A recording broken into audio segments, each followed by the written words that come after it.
So Israeli President Isaac Herzog has made a very bold claim that Hamas is working with Al-Qaeda to produce chemical weapons to use on Israel. Now, his proof for said claim is this pamphlet, perfectly laminated, clean, that was found on the body of a dead Hamas soldier that has Al-Qaeda written in bold English letters.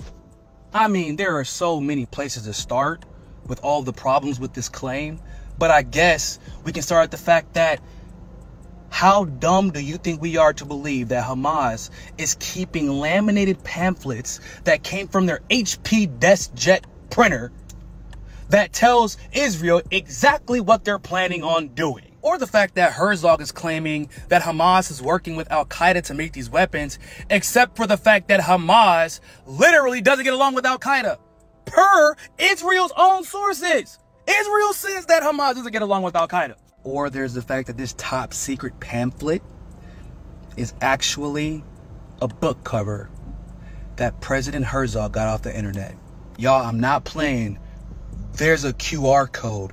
You can scan it if you want to go buy the book. In other words, they believe the world is so easily propagandized and so stupid that they can print out a book cover and pretend that it is top secret documentation. It is proof that Hamas or Palestine plans on working with Al-Qaeda to create chemical weapons. Holy shit. I don't know if that says more about the Israeli government or the goddamn rest of the world. I don't even know, honestly. But what we do know is that in arms groups around the world, reports have circulated that Israel has its own set of biological and chemical weapons to complement its nuclear arsenal. What we do know is while they're pointing the finger at Hamas in Palestine, that Israel itself has not signed the 1972 Biological and Toxins Weapon Convention Treaty.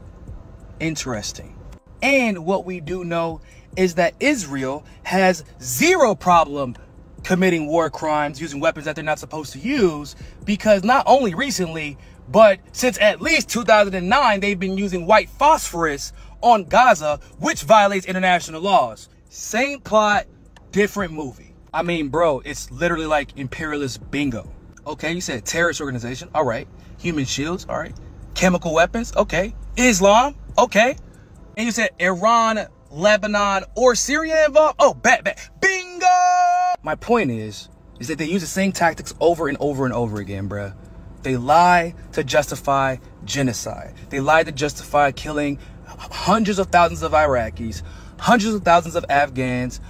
And the way they get you to cheerlead and even consent to sending U.S. troops to aid in this genocide is by claiming they're fighting some existential war on terror and claiming that the other side is doing such horrible things that, you know, a few thousand civilians dying, it's worth it as long as we get those bad guys.